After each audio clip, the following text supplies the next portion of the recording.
میرے شوہر کو کینسر ہوا تو ہر کوئی مجھے کہتا تو طلاق لے کر دوسری شادی کر لے، اپنی جوانی برباد نہ کر، تیرے شوہر نے ویسے بھی مر جانا ہے۔ مگر میں شوہر کی خدمت کرتی، گھروں میں کام کر کے اس کا مہنگا علاج کروایا، تہجد کی نماز میں رو رو کر اللہ سے اپنے شوہر کی زندگی کی بھیک مانگتی۔ میرا شوہر مجھے کہتا میں تجھ سے راضی ہوں، تو جنتی عورت ہے۔ کئی سال بعد جب شوہر سے جاب ہو گیا تو میں خوش ہو گئی، مگر سب سے پہلے اس نے مجھے طلاق دے کر گھر سے نکالا۔ میرا کلیجی مٹھی میں آ گیا، میں دارالایمان میں رہنے لگی۔ کچھ دن بعد شوہر طلاق کی وجہ بتانے آیا۔ شوہر کی بات سن کر میرے پیروں تلے سے زمین نکل گئی، کیونکہ آج میں بہت خوش تھی۔ میں نے اپنے شوہر کی پسند کا کھانا بنایا تھا اور خود بھی ان کی پسند کا سوٹ پہنا تھا، لیکن میں نہیں جانتی تھی کہ یہ میری زندگی کا سب سے بھیانک دن ہوگا۔ میرا شوہر جیسے ہی گھر میں داخل ہوا، میں نے مسکراتے ہوئے اس کا استقبال کیا تھا، مگر اس کے چہرے پہ غصہ اور ایک عجیب سی اجنبیت تھی۔ میں نے دھیرے سے پوچھا، سب خیریت تو ہے؟ وہ خونخوار آنکھوں سے مجھے دیکھتے ہوئے صوفے پہ بیٹھ گیا۔ میں بھاگتی ہوئی گئی اور اس کے لیے پانی کا گلاس لے آئی۔ میں نے جیسے ہی اسے پانی کا گلاس دیا، اس نے ایک دم سے مجھے دھکا دے کے پیچھے کیا اور بولا، خبیث عورت، میں تجھے طلاق دیتا ہوں۔ اور اس نے یہ جملہ 3 بار دہرا دیا۔ میری آنکھوں میں آنسو آ گئے، میری زندگی ایک ہی پل میں برباد ہو گئی۔ میری آنکھیں پھٹی کی پھٹی رہ گئی۔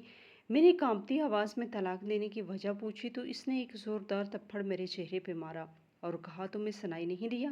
میں نے تمہیں طلاق دے دی ہے، اب میرے گھر سے دفع ہو جاؤ، اب تم آزاد ہو۔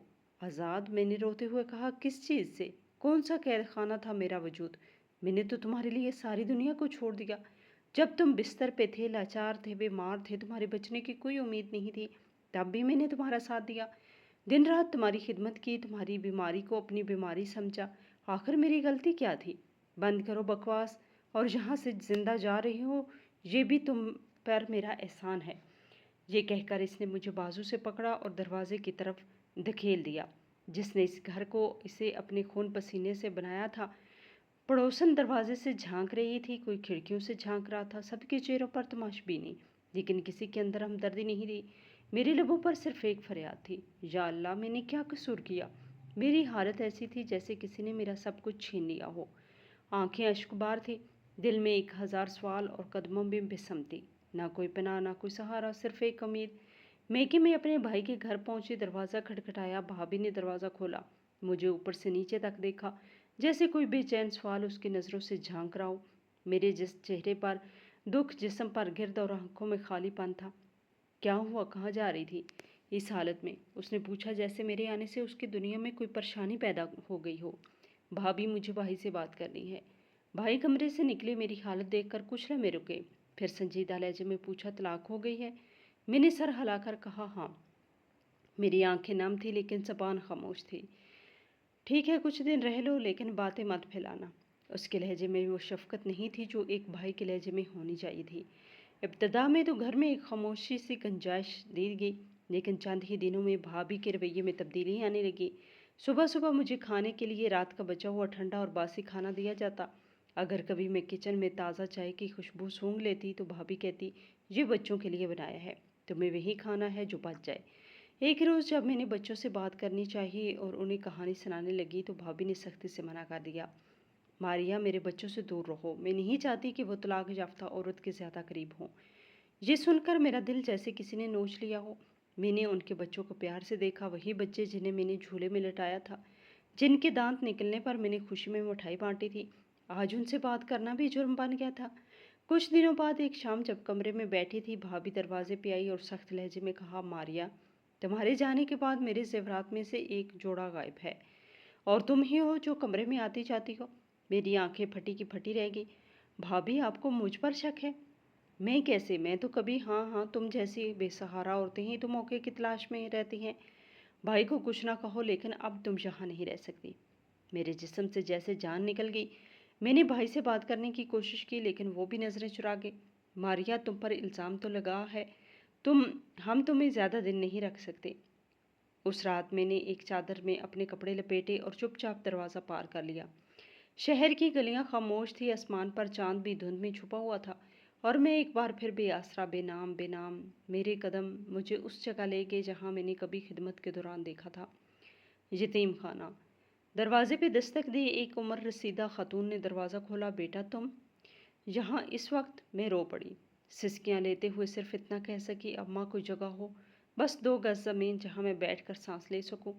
اس نے مجھے گلے لگا لیا۔ آ جاؤ بیٹی، یہ جگہ تم جیسی بے سہارا روحوں کے لیے تو ہے۔ اور جو میں ایک بار پھر ایک نئے دروازے پر پہنچی تھی، مگر اس بار وہ دروازہ انسانوں کا نہیں، خدا کا تھا۔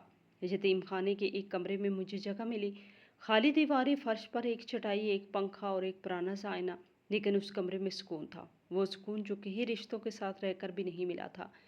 میں نے اپنا سر زمین پر رکھا اور کہا، یا رب، اگر میرا وجود بوجھ ہے تو اسے اپنی رضا میں بدل دے۔ اب میرا نیا سفر وہیں سے شروع ہونا تھا جہاں کسی کو نہ میرا ماضی معلوم تھا، نہ کوئی میرا حال جاننا چاہتا تھا۔ وہاں صرف رب تھا، اور میں یتیم خانے کے کمرے میں پڑے ایک پرانے آئینے کے سامنے بیٹھتی تو اپنا عکس بھی اجنبی لگتا۔ اب میرے چہرے پر سناٹا تھا اور دل میں اداسی کا ایک صحرا۔ وہ رات بہت خاموش تھی، لیکن میرے اندر طوفان برپا تھا۔ کچھ یادیں زور سے دروازہ کھٹکھٹانے لگی اور میں ان کو آواز کو دبانے کی کوشش کیے بغیر خود کو ماضی میں جانے دیتی ہوں۔ تمہارے ہاتھ میں جادو ہے ماریا، وہ مسکرا کے کہتا۔ جادو نہیں، محبت ہے، میں شرماتے ہوئے جواب دیتی۔ ہماری شادی کو چند مہینے ہی ہوئے تھے، زندگی جیسے پھولوں کی سیج لگتی تھی۔ وہ چھوٹے چھوٹے لمحے جب وہ تھک کر گھر آتا تو میرے ہاتھ کی چائے مانگتا اور پھر چائے پیتے ہوئے میری آنکھوں میں جھانکتا رہتا۔ مجھے لگتا تھا کہ دنیا کی خوش نصیب ترین عورت ہوں۔ پھر وقت نے جیسے کروٹ لی۔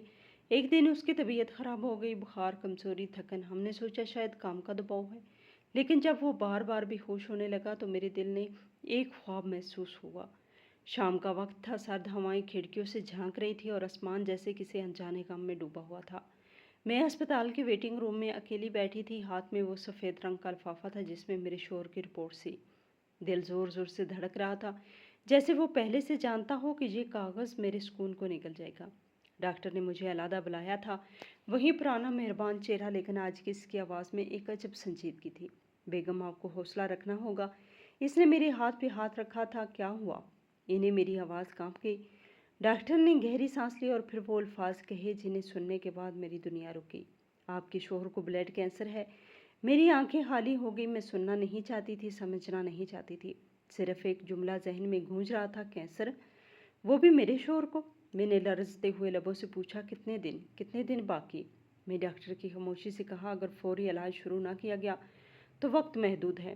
میرے قدم جیسے زمین میں دھنس کے باہر آ کر میں دیوار سے لگ کر بیٹھ گئی، دونوں ہاتھوں میں اپنا منہ چھپایا اور بے آواز رو پڑی۔ وہ لمحہ ایسا تھا جب نہ آنکھیں بولتی تھی نہ زبان، بس دل چیخ رہا تھا۔ جب گھر پہنچی تو وہ صوفے پر بیٹھا تھا، چہرے پر کمزوری اور آنکھوں میں وہی سوال، ڈاکٹر نے کیا کہا؟ میں نے مسکرا کے جواب دیا، بس ہلکی سی کمزوری ہے، آئرن کی کمی کی دوا دے دی ہے، جلدی ٹھیک ہو جاؤ گے۔ اور وہ مطمئن ہو گیا۔ مجھے وہ پل یاد آیا جب وہ میری طرف ہنسا تھا، تمہارے جھوٹ بڑے میٹھے ہوتے ہیں۔ میں نے نظریں چرا لی، میں سچ بولنے کی ہمت کہاں رکھتی تھی۔ اسی رات میں نے سب سے پہلے شوہر کے بہن بھائیوں سے رابطہ کیا۔ ایک نے فون بند کر دیا، دوسرے نے کہا کہ تم خود ہی سنبھالو، ہم مصروف ہیں۔ میں نے دروازے دستک دی، منتیں کی، آنکھوں میں آنسو لے کر ہاتھ پھیلائے، لیکن ہر جگہ ایک ہی جواب ملا، معذرت۔ اور پھر میں نے ایک فیصلہ کیا، یہ جنگ میں اکیلے لڑوں گی۔ یہ بیماری صرف میرے شوہر کے جسم میں نہیں تھی، یہ ہماری زندگیوں کی رگوں میں پھیل چکی تھی، لیکن میں نے طے کر لیا کہ میں ہار نہیں مانوں گی۔ میرے اندر ایک ماں جاگ چکی تھی، وہ ماں جو کسی اپنے کو مرتا دیکھنے کے بجائے خود کو دفنا جاتی ہے۔ جب ڈاکٹر نے شوہر کے علاج کی تفصیلی فہرست اور تخمینہ بتایا تو میرے ہاتھ کانپنے لگے۔ ڈاک گھر پہ میرے پاس تو چند ہزار بھی نہیں تھے، اور جو کچھ تھا وہ کب تک چلتا؟ میں نے سب سے پہلے اپنے زیورات نکالے۔ شادی کے موقع پر ماں کی طرف سے دیا گیا سنہرا سیٹ، وہ چھوٹا سا انگوٹھی جو میرے شوہر نے پہلے تحفہ دی تھی، اور چند چھوٹی چھوٹی چیزیں جو برسوں سے سنبھال کے رکھی تھی۔ اسے بیچنے کا تصور ہی میری آنکھوں میں پانی لے آیا، لیکن میں نے دل مضبوط کیا۔ دکاندار نے زیورات کو تول کر قیمت بتائی تو میرے اندر کی عورت رو پڑی، یہ قیمت نہیں، یہ میری یادیں ہیں۔ لیکن اس وقت یادوں سے زیادہ شوہر کی زندگی قیمتی تھی۔ پھر میں نے خفیہ گھلک کھولی جو میں نے کبھی اپنے بچوں کے لیے سنبھال رکھی تھی۔ بچے وہ تو کبھی ہوئے ہی نہیں، مگر میں خواب ضرور دیکھتی تھی۔ گھر کے پرانے سامان، کپڑے، پردے، فالتو برتن سب بیچنے شروع کر دیے، کوئی چیز باقی نہیں چھوڑی۔ کچھ دن گزارے، 2 آخری ٹیسٹ کروائے، اسپتال کے چکر لگائے، لیکن پیسے ختم ہو چکے اور شوہر کی حالت بدتر ہوتی جا رہی تھی۔ میں ہر دروازے پہ گئی، سسرال والے تو جیسے مجھے پہچانتے ہی نہیں تھے۔ ہمیں کیا معلوم کہ سچ ہے یا جھوٹ؟ کیا تم پہلے سے ہی جذباتی ہو؟ ہر بات بڑھا چڑھا کر کہتی ہو۔ جب ایک بار شوہر کی بہن نے کہا کینسر تو تمہارے شوہر کو مجھے یقین نہیں آتا، تو میں دل ہی دل میں کہا ہاں اب تمہیں یقین آئے گا جب وہ آنکھیں ہمیشہ کے لیے بند کر لے گا۔ اس کی رپورٹس بدتر ہوتے جا رہے تھے۔ میں روز اس کے پاؤں دباتی، وہ خاموش رہتا، چہرے پہ درد کے ساتھ شرمندگی بھی ہوتی، جیسے وہ کہنا چاہتا ہو میں تم پر بوجھ بن گیا ہوں، اور صرف ایک بات کہتی تم بوجھ نہیں ہو، تم میری دوا ہو۔ لیکن دل میں بے بسی کا شور بڑھتا رہا۔ میں خود سے سوال کرتی کیا میری محنت، میری قربانی، میری محبت سب بے معنی ہو جائیں گے؟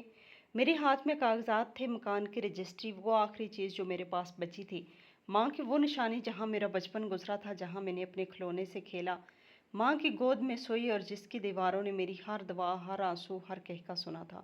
آج میں خود سے اس کا سودا کرنے جا رہی تھی۔ شاید لوگوں کے لیے وہ صرف ایک عمارت تھی، مگر میرے لیے وہ ایک مکمل کائنات تھی، اور میں وہ کائنات صرف ایک وجہ سے قربان کرنے جا رہی تھی، اپنے شوہر کی زندگی کے لیے۔ ریئل اسٹیٹ ایجنٹ نے کاغذات دیکھے، قیمت لگائی، اور سودے کی بات طے ہو گئی۔ یہ فیصلہ سوچ سمجھ کے کیا ہے؟ اس نے حیرت سے پوچھا۔ ہاں، میں نے مضبوط لہجے میں کہا، مگر اندر سے میری روح لرز گئی تھی۔ دل میں ایک جنگ جاری تھی، ایک طرف شوہر کی بگڑتی حالت، دوسری طرف وہ مکان جو میری ماں کی آخری نشانی تھی۔ لیکن محبت جب عبادت بن جائے تو قربانی فرض بن جاتی ہے۔ میں نے پیسے لیے، دستخط کیے، اور جیسے ہی وہ آخری دستخط کیا میری آنکھوں سے بے اختیار آنسو بہنے لگے۔ میں نے دل ہی دل میں ماں سے معافی مانگی۔ ماں، تم ناراض مت ہونا، تمہاری بیٹی نے صرف محبت کو بچانے کی کوشش کی ہے۔ ان پیسوں سے میں نے فوراً علاج کے اگلے مراحل شروع کروائے، مہنگی دوائیں، نئے ٹیسٹ، اور ہسپتال کے داخلے کا خرچ سب ادا کیا۔ کچھ دنوں تک امید کی کرن نظر آئی، شوہر کے چہرے پہ ذرا سی رنگت آئی، اس کی آواز میں تھوڑی سی جان محسوس ہوئی۔ تم نے یہ سب کیا کیا ماریا؟ اس نے مجھ سے پوچھا۔ بس دوا کی، اور رب نے سن لی۔ میں نے جھوٹ بولا، میں نے اسے کبھی نہیں بتایا کہ اب میرے پاس نہ چھت ہے نہ سائے، بس اس کی زندگی ہے۔ جیسے جیسے دن گزر رہے مجھے لگا جیسے میری یہ قربانی بھی ناکافی ہے۔ اس کی رپورٹس پھر سے خراب آنے لگیں، بخار دوبارہ بڑھنے لگا، جسم کمزور ہونے لگا۔ کبھی کسی کے لیے جینا سیکھو تو پتہ چلتا ہے کہ محبت صرف لفظ نہیں، قربانی کا دوسرا نام ہے۔ میرے شوہر کی سانسیں اب آہستہ آہستہ ختم ہو رہی تھی، جسم کمزور، چہرہ زرد، آنکھوں میں درد، لیکن میں نے طے کر لیا تھا کہ جب تک وہ سانس لے رہا ہے میں اس کی زندگی کا ہر لمحہ سکون سے بھر دوں گی۔ دن رات میرے لیے وقت کی کوئی اہمیت نہیں رہی۔ میں نے اپنی آرام، اپنی نیند، اپنی بھوک سب کو ترک کر دیا۔ دن میں کسی ہسپتال، لیبارٹری یا دوا خانے کے چکر لگاتی، اور رات کو اس کے بستر کے پاس جھانکتی۔ ایک رات وہ بہت کمزور ہو چکا تھا، شاید اتنا کہ خود سے بات بھی نہیں کر پا رہا تھا۔ اچانک اس کے جسم نے حرکت کی اور بستر گیلا ہو گیا۔ میں لمحہ بھر کو رکی، سانس کچھ تھمی، لیکن میں نے اس کے کپڑے بدلے، بستر صاف کیا، اس کے ہاتھ پکڑ کر کہا تم میرے شوہر ہو، تمہاری ہر حالت میں تمہارے ساتھی ہوں، تمہاری کمزوری، تمہاری بیماری، تمہاری بے بسی، سب میرا فخر ہے۔ وہ بس میری طرف دیکھتا رہا۔ ماریا، تم کیوں اتنا کرتی ہو میرے لیے؟ میں اس کے ہاتھ تھام کر کہتی کیونکہ تم میرے لیے سب کچھ ہو۔ وہ لمحے میرے دل میں نقش ہو گئے۔ میں نے سمجھا کہ محبت صرف پھول دینے، فلم دیکھنے یا ساتھ کھانا کھانے کا نام نہیں۔ محبت وہ ہے جب کسی کی کمزوری بننے کے بجائے اس کی طاقت بن جاؤ، اس کے زخم پر مرہم بن کے بیٹھو۔ میں اندر سے ٹوٹ رہی تھی، لیکن میں اس کے سامنے کبھی کمزور نہ ہوئی۔ اس دن کی صبح باقی دنوں سے مختلف تھی۔ سورج نے جیسے ہلکی ہلکی روشنی زمین پر بکھیر دی تھی۔ شوہر کی طبیعت معمول سے بھی زیادہ بگڑ چکی تھی، اور ڈاکٹر نے کہا کہ اب صرف معجزہ ہی بچا سکتا ہے۔ یہ جملہ میرے دل میں گونجا، اور پھر وہی شام یاد آئی جب اسپتال کے باہر بینچ پر ایک اجنبی خاتون میرے قریب آ کر بیٹھی، بولی کبھی خانہ کعبہ گئی ہو؟ وہاں پہلی بار مانگی گئی دعا کبھی رد نہیں ہوتی۔ میں نے اسے اس وقت خاموشی سے دیکھا تھا، لیکن آج اس کی بات دل کی گہرائی تک اتر رہی تھی۔ میں نے دل ہی دل میں فیصلہ کر لیا۔ اسی رات میں نے الماری سے اپنی بچی کھچی جمع پونجی نکالی، ایک چھوٹا سا صندوق کھولا جس میں کچھ زیورات ابھی باقی تھے، وہ انگوٹھی جو شادی کے وقت پہنی تھی، ماں کے دیے گئے کانوں کے جھمکے، اور چھوٹی سی چین، سب نکال کر میں نے کپڑے میں لپیٹے اور اگلے ہی دن زیور بھیج دیا۔ پھر عمرہ پیکج کا انتظام کروایا، ویزا لگوایا، ٹکٹ خریدی، اور اس شخص کے لیے ایک آخری امید کے دروازے کی طرف قدم بڑھایا جس کے لیے میں نے اپنی پوری دنیا قربان کر چکی تھی۔ ماریا، ہم کہاں جا رہے ہیں؟ اس نے تھکے تھکے لہجے میں پوچھا۔ رب کے گھر، وہاں جہاں سب دعائیں سنی جاتی ہیں، میں نے مسکرا کر کہا۔ اس کی آنکھوں میں ایک چمک سی آئی۔ عمرے کی تیاریاں معمولی نہ تھیں، اس کی کمزوری، دوائیوں کی مقدار، ویل چیئر کا انتظام، ہر تفصیل میرے ذہن میں تھی، لیکن جیسے جیسے خانہ کعبہ قریب آ رہا تھا میرا دل دھڑکنے لگا تھا۔ یہ وہ جگہ تھی جہاں میں اب آخری دعا مانگنے جا رہی تھی، دعا جس میں صرف ایک خواہش تھی، میرے شوہر کی زندگی دے دو یا اللہ۔ جب پہلی بار میری نظر خانہ کعبہ پر پڑی تو میں ساکت رہ گئی۔ میرے قدم جیسے زمین میں جم گئے، آنکھوں میں نمی تھی اور دل کسی نامعلوم کیفیت میں ڈوبا ہوا تھا۔ میرے شوہر کی ویل چیئر میرے ہاتھ میں تھی، وہ کمزور زرد چہرے کے ساتھ کعبے کو دیکھ رہا تھا۔ اس کی آنکھوں میں امید، ندامت اور شکر سب کچھ ایک ساتھ جھلک رہا تھا۔ ہم دونوں نے وہ لمحہ نہایت خاموشی سے گزارا اور پھر اس نے میری طرف دیکھا اور آہستہ سے کہا، ماریا مجھے معاف کر دینا، اگر کبھی تمہارے دل کو تکلیف دی ہو۔ میں نے اس کے ہاتھ تھام لیے اور کہا، اب بس اللہ سے دعا کرو، جو کچھ ہے اب وہی سنبھالے۔ ہم دونوں نے مل کر خانہ کعبہ کے سامنے بیٹھ کر دعائیں طویل کی۔ یا اللہ تو جانتا ہے میں نے کیا کچھ قربان کیا، میری زندگی کے خواب، میرے زیور، میرا مکان، میرا سکھ سب تیری رضا میں دے دیے، بس میرے شوہر کو شفا دے دے، مجھے اس کی زندگی سے زیادہ کچھ نہیں چاہیے۔ میرے آنسو بے روک بہتے رہے، ہاتھ تھکے مگر دل نہ تھما۔ اسی رات ہم مسجد حرام کے ایک گوشے میں بیٹھے ہوئے، ہوا میں ایک روحانیت تھی، لوگ آ جا رہے تھے، سجدے کر رہے تھے، دعائیں مانگ رہے تھے اور ہم دونوں خاموشی سے رب کے در پہ جھکے ہوئے تھے۔ پھر اچانک میں نے اسے دیکھا، اس کی سانسیں پہلے سے بہتر لگ رہی تھی، وہ قدرے سیدھا ہو کر بیٹھا تھا اور اس کے چہرے پہ ہلکی سی روشنی تھی۔ ماریا میرا سینہ ہلکا لگ رہا ہے، عجیب سا سکون ہے، اس نے کہا۔ میں نے حیرت سے اسے دیکھا اور دل میں شکر ادا کیا، شاید یہ وہ لمحہ تھا جس کے لیے میں نے سب کچھ قربان کیا تھا۔ اسی وقت میں نے شکرانے کے نفل ادا کیے، میری پیشانی زمین سے لگی اور لبوں پر بس ایک جملہ تھا، یا اللہ تو نے سنا ہے، تو نے مجھے اکیلا نہیں چھوڑا۔ خانہ کعبہ کی فضا میں وہ رات، وہ سجدہ، وہ دعا میری زندگی کا سب سے قیمتی لمحہ بن گیا۔ کبھی کبھی انسان کے دل میں گہرائی سے نکلی ہوئی فریاد آسمان چیر کر رب کے عرش تک پہنچتی ہے، اور شاید میری فریاد بھی اسی در تک پہنچی تھی۔ وہ رات خاصی پر سکون تھی۔ خانہ کعبہ کے سائے میں نیند کا ایک الگ ہی مزہ ہوتا ہے۔ دعاؤں کی گونج، اذان کی آواز اور زائرین کا جذبہ دل کو ایک عجب سی طمانت دیتا ہے۔ میں تھکی ہوئی تھی، دن بھر کی تھکن نے جسم کو بے حال کر دیا تھا، مگر دل کو سکون ملا ہوا تھا، کیونکہ شوہر کی طبیعت اب نسبتاً بہتر لگ رہی تھی۔ میں نے اس کے پاؤں دبائے، دوا دی اور وہ پرسکون نیند میں چلا گیا۔ خود بھی سجدے میں شکر ادا کیا اور پھر وہیں مسجد الحرام کے صحن میں ایک گوشے میں چادر اوڑھ کے لیٹ گئی۔ رات کے آخری پہر میری آنکھ بند تھی اور تب ہی وہ خواب آیا۔ خواب میں نے خانہ کعبہ کے سامنے کھڑی تھی، ہر طرف روشنی ہی روشنی تھی، میں سجدے میں جھکی ہوئی تھی، آنکھوں سے آنسو بہہ رہے تھے۔ اچانک ایک چیختی ہوئی آواز میرے کانوں میں گونجی، میں نے تمہیں طلاق دی، میں نے تمہیں طلاق دی، میں نے تمہیں طلاق دی۔ آواز کسی اجنبی کی نہ تھی، یہ میرے شوہر کی آواز تھی۔ میں گھبرا کر اٹھ بیٹھی، سانس تیز ہو گئی، پسینہ ماتھے پہ جمع ہو گیا، دل کی دھڑکن بے ترتیب ہو چکی تھی۔ آنکھیں کھول کر دیکھا تو میرا شوہر ابھی تک سکون سے سو رہا تھا۔ اس کے چہرے پر اب بھی ہلکی سی مسکراہٹ تھی، جیسے اس نے ابھی ابھی کوئی خواب میں خوشی دیکھی ہو، لیکن میرے دل میں خوف نے ڈیرے ڈال دیے تھے۔ میں نے خود سے سوال کیا، یہ کیسا خواب تھا؟ رب کے گھر میں ایسی آواز کیوں سنائی دی؟ کیا یہ کسی آنے والے طوفان کی خبر تھی یا یہ محض میرا وہم تھا؟ اس وقت میں نے سوچا شاید میرے ذہن میں بیٹھا ہوا خوف ہے کہ اگر وہ ٹھیک ہو گیا تو کہیں وہ مجھے چھوڑ تو نہیں دے گا، لیکن فوراً اپنے ہی خیال پر شرمندگی ہوئی، نہیں وہ ایسا نہیں کر سکتا، وہ تو میری خدمت پر خود شرمندہ ہوتا ہے۔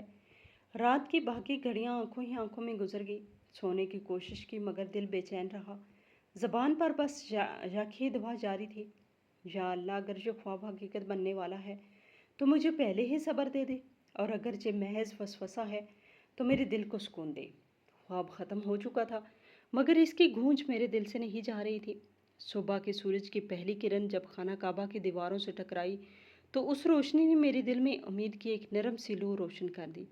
رات کے خوفناک خواب کی گونج ابھی بھی میرے اندر باقی تھی، لیکن شوہر کے چہرے پہ آئی تازگی نے اسے کچھ دیر کے لیے دھندلا دیا۔ اس روز وہ پہلی بار اپنے بل پر اٹھ کر بیٹھا، پانی مانگا اور ہلکی آواز میں کہا، ماریا مجھے بہتر فیل ہو رہا ہے۔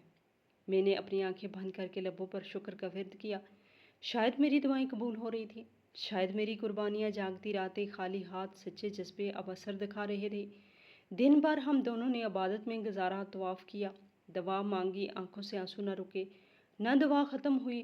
ہر بار کعبے کی طرف ہاتھ اٹھاتے ہوئے میری زبان پر ایک ہی فریاد تھی، یا اللہ میرے شوہر کو مکمل صحت دے دے،